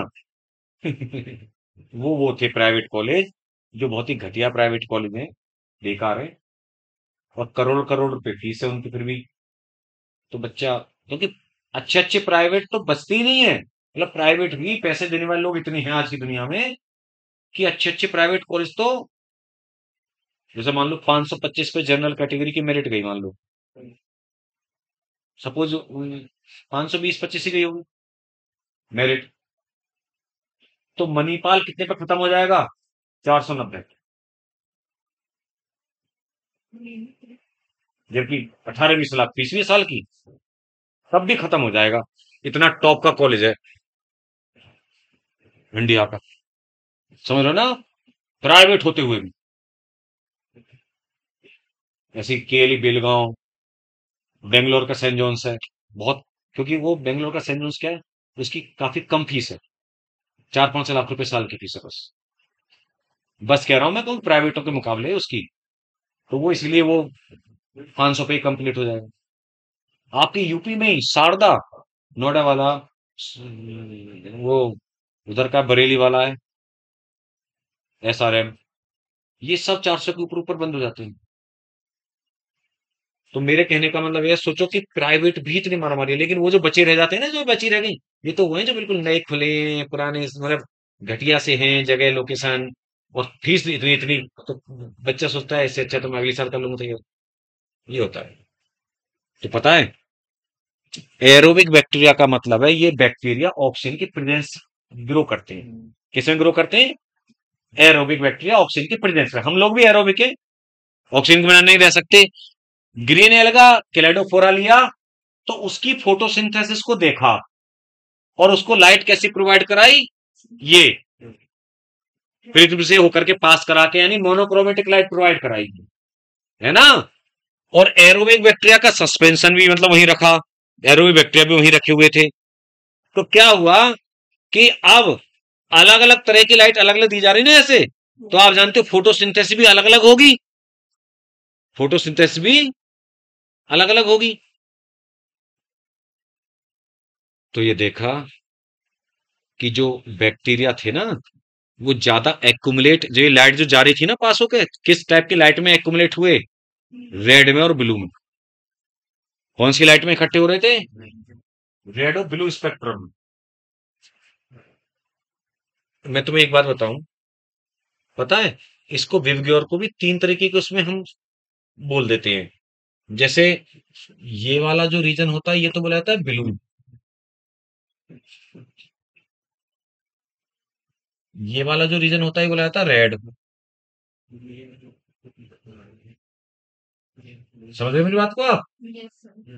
ये जो ग्रीन ऑरेंज येलो वाला बचा हुआ है, इसे प्लांट यूज ही नहीं करते। एक्चुअल में ये वाला है 400 से 500, कितना है ये वाला है 600 से 700, और जो बीच का बचा ना ये है 500 से 600। इस 500 से 600 वाली लाइट को प्लांट यूज ही नहीं करते फोटोसिंथेसिस में भाई साहब। यानी इस पीआर रीजन का भी ब्लू और रेड रीजन ही यूज किए जाते हैं। Blue violet, blue violet spectrum जो होता है, वो वायलेट इंडिगो ब्लू ये वाला होता है, ये 400 से 500 रहता है। क्लियर कट में इसमें भी आपको अगर फ्रैक्शन बताऊं, ये 600 से 700 होता है, ऑरेंज रेड, रेड होता है, ये रेड रीजन हो जाता है। समझ ले ध्यान से। प्लांट ग्रीन क्यों दिख रहे हैं? क्योंकि वो ग्रीन लाइट को रिफ्लेक्ट कर रहे हैं, मतलब उसको वो यूज नहीं कर रहे, उसको रिफ्लेक्ट कर रहे हैं बेटा, दिमाग में रखना ये बात। इसीलिए ग्रीन दिख रहे हैं हमें, मतलब क्योंकि जो लाइट रिफ्लेक्ट की जाती है वो दिखेगी। वास्तव में पता है सबसे ज्यादा ये यूटिलाइज जो कर रहे हैं वो ब्लू और रेड को कर रहे हैं। ठीक है, तो रेड में और ब्लू रीजन में ऑक्सीजन ज्यादा निकलेगी यार, भाई ज्यादा फोटोसिंथेसिस होगी तो ऑक्सीजन ज्यादा निकलेगी, है ना। क्योंकि आप देखिए, फोटोसिंथेसिस ज्यादा हो रही है, इसका पैमाना क्या है? या तो ग्लूकोज बनता हुआ नापो या ऑक्सीजन निकलता हुआ नापो। तो ऑक्सीजन ज्यादा निकल रही है, इसका मतलब ये फोटोसिंथेसिस ज्यादा हो रही है, ब्लू में और रेड में। तो इसीलिए ज्यादा एक्यूमुलेट कहां हुए वो? ब्लू और रेड रीजन में एक्यूमुलेट हुए। तो इसका मतलब एंगलमैन ने फोटोसिंथेसिस का एब्जॉर्प्शन एंड एक्शन स्पेक्ट्रा दिया, है ना बेटा।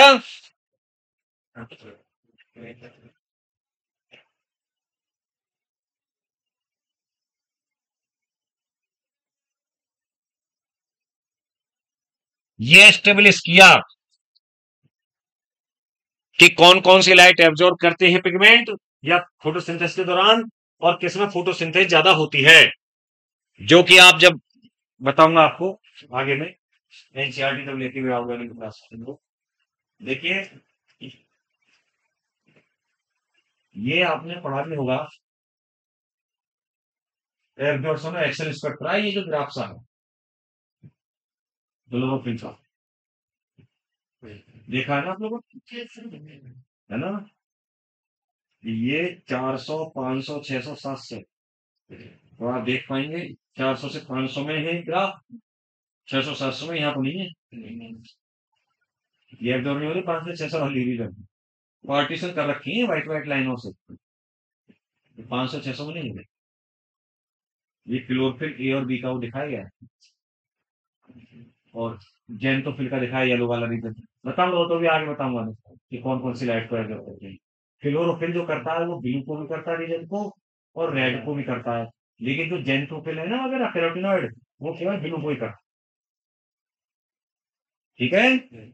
और क्या लिखा हुआ है इन्होंने, जो मैं अभी बात बता रहा था मैं आपको, देखा एनसीईआरटी का नहीं, Engelmann. Now consider the interesting experiment done by TW Engelmann using a prism. He split light into spectral component. नाम नहीं होता है वो आप जानते हैं, VIBGYOR.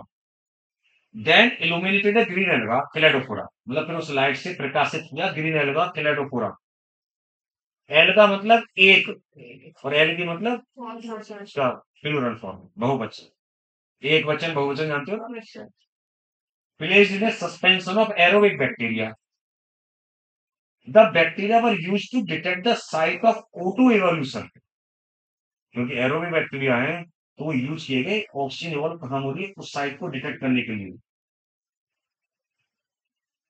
He observed that bacteria accumulated mainly in the region of blue and red light of the split spectrum.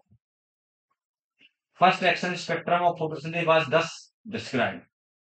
It resembles roughly the absorption spectrum of chlorophyll A and B, discussed in section 11.4.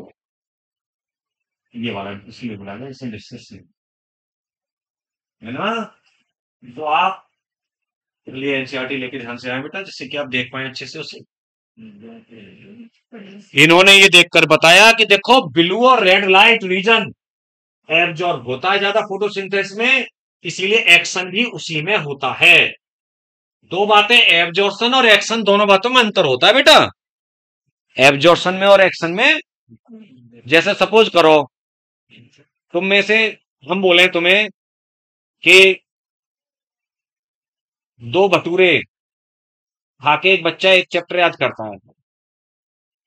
अच्छा जो भी चीज तुम्हें पसंद हो, भटूरे ले लो, चपाती ले लो यार, बनाना ले लो, है ना, फ्रूट ले लो, चलो। कि बनाना क्या है, चैप्टर याद करने का वो है, ठीक है, एनर्जी बाइट है या फूड है, सपोज करो। तो एक बच्चा है जो मान लो दो बनाना खाता है और दो चैप्टर याद करता है, और एक बच्चा है वो चार बनाना खाता है, कितने खाता है, और तीन चैप्टर करता है, कितने करता है, सुन लिया आपने ध्यान से। एक दो बनाना खाता है, दो चैप्टर करता है, एक चार बनाना खाता है, तीन चैप्टर करता है। बनाना किसने ज्यादा खाई, बी ने, ले ए है ये बी है, बनाना बी ने, क्या नाम है तेरा, तोहिद। तोहिद ने चार बनाना खाई। एब्जॉर्प्शन किसका ज्यादा है, तोहिद का, चार, और इसका दो। अच्छा चैप्टर किसने ज्यादा किए, ए ने नहीं की, बी ने, तीन चैप्टर किए ना। अरे मैं कह रहा हूं चैप्टर किसने ज्यादा किए, बी ने तो किए, तोहिद नहीं, तो भाई तीन चैप्टर है तो समझ नहीं रहे, चार बनाना और तीन चैप्टर, इसके दो बनाना दो चैप्टर, तो इससे चैप्टर भी ज्यादा है, उसके बनाना भी ज्यादा है,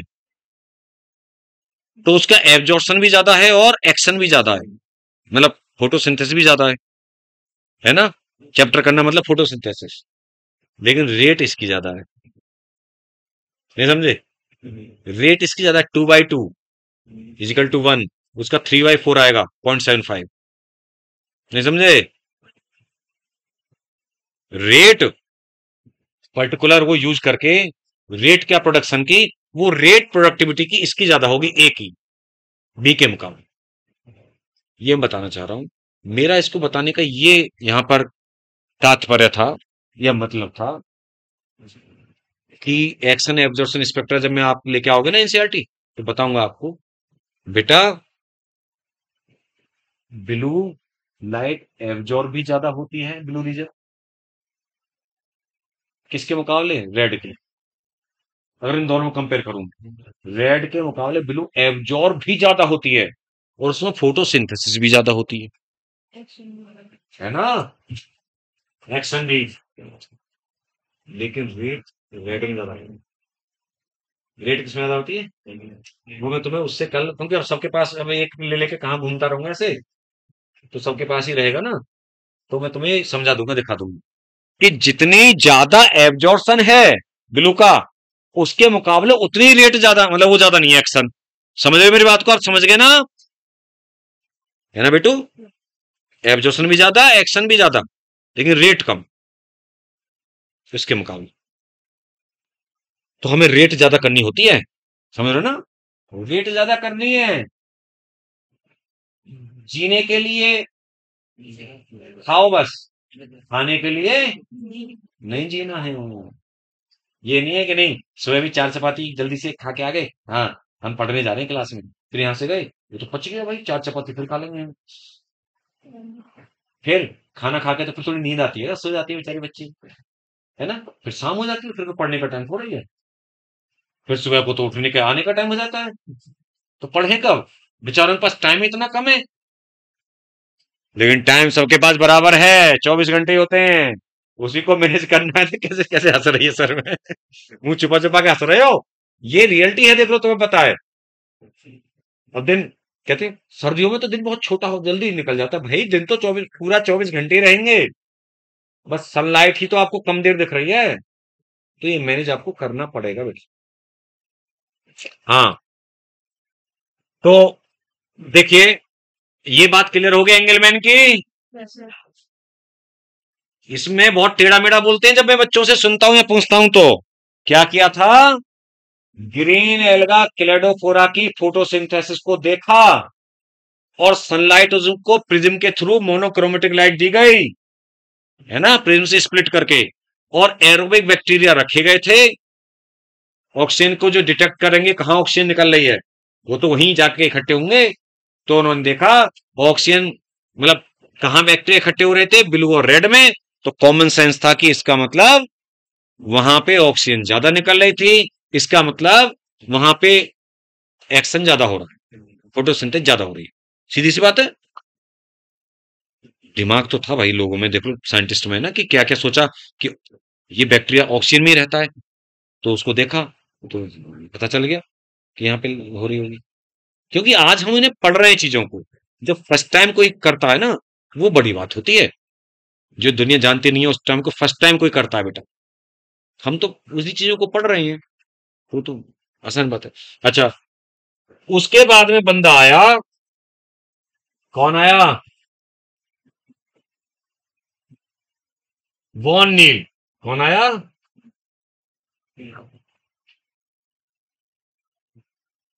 वॉन नील।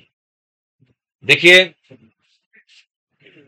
है वॉन नील का टाइम, ये बंदा है इसमें, हिस्टोरिकल एस्पेक्ट में, पता है बेटा। एक होता माइलस्टोन कंट्रीज, क्या बोलते हैं, वो इनका कंट्रीब्यूशन था माइलस्टोन। माइलस्टोन का क्या मतलब है, मील का पत्थर, तो यहाँ पे पत्थर का क्या काम, मतलब इसका मतलब है कि बहुत बड़ी बात करनी, इंपॉर्टेंट कोई डिस्कवरी है कुछ।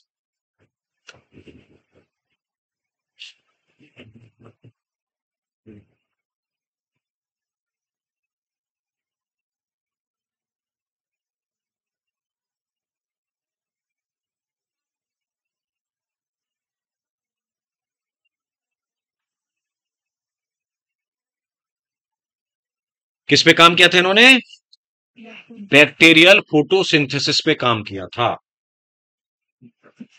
ध्यान सुना मेरी बात, इससे पहले एक दो तीन बातें करूं जो एनसीईआरटी में आपकी हैं। पता है फोटोसिंथेसिस का एम्पायरिकल इक्वेशन क्या होती है,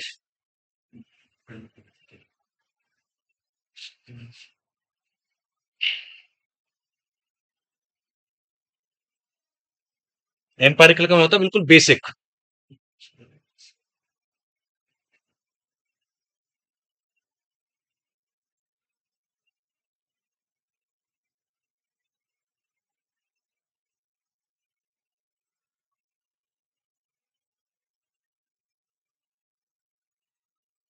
क्या क्या बचा भाई?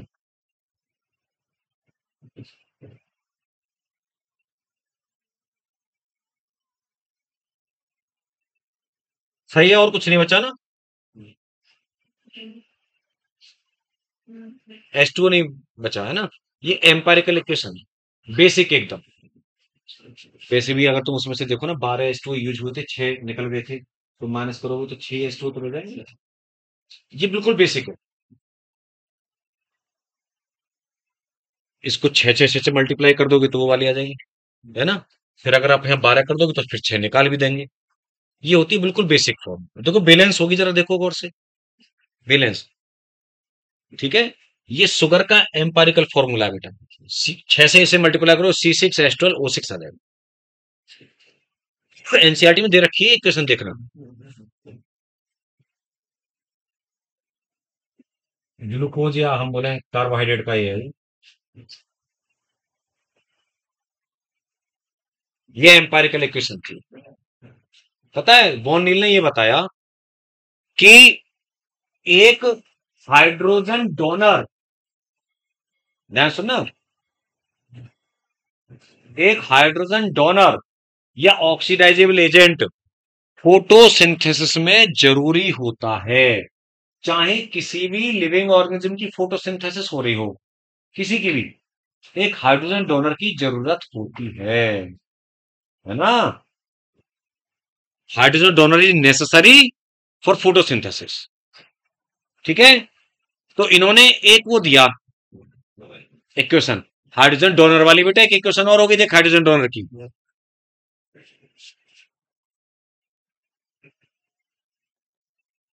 जैसे CO2 प्लस 2H2A। अब मैं वो 12 वाले के अकॉर्डिंग 2 ले रहा हूं यहां पे। CH2O प्लस,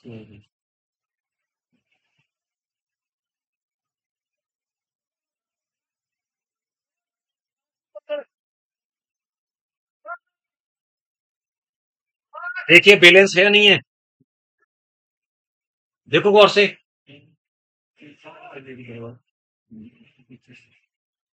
अरे बैलेंस है नहीं है? है ना?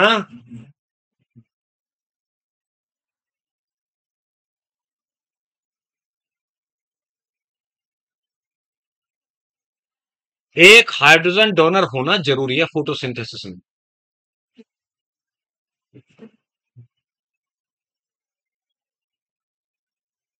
अब ग्रीन प्लांट में ये O होता है और एक ही जगह, ए तो मतलब एक लिख दिया कि कुछ है हाइड्रोजन डोनर।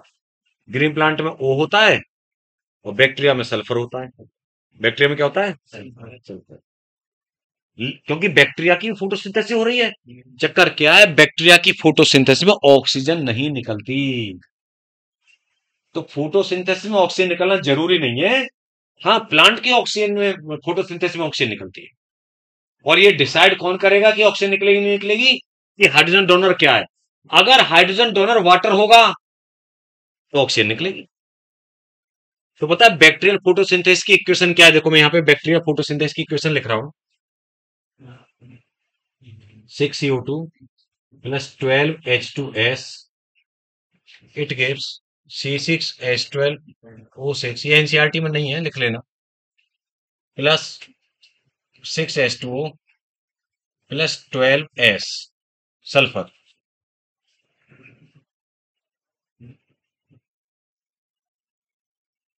ये बैक्टीरियल फोटोसिंथेसिस की इक्वेशन है।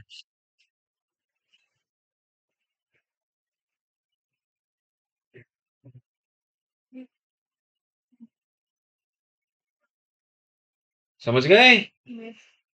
देखो यहां भी ग्लूकोज बना CO2 से, ना वाटर यूज हुआ ना ऑक्सीजन निकली। दिमाग में रख लेना कि बैक्टीरिया की फोटोसिंथेसिस वाटर यूज नहीं होता, इसीलिए ऑक्सीजन नहीं निकलती। क्वेश्चन आता है कि ऑक्सीजन निकलती है या नहीं, तो इसको हम बोलते हैं एनॉक्सीजेनिक फोटोसिंथेसिस। क्या बोलते हैं?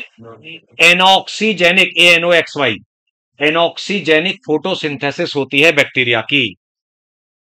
और आपको पता है ग्रीन प्लांट में यहां पे 12H2O होता है, तो यहां पे भी फिर बेटा 6O2 हो जाता है, 12O निकल जाते हैं, 6O2 हो जाता है ना।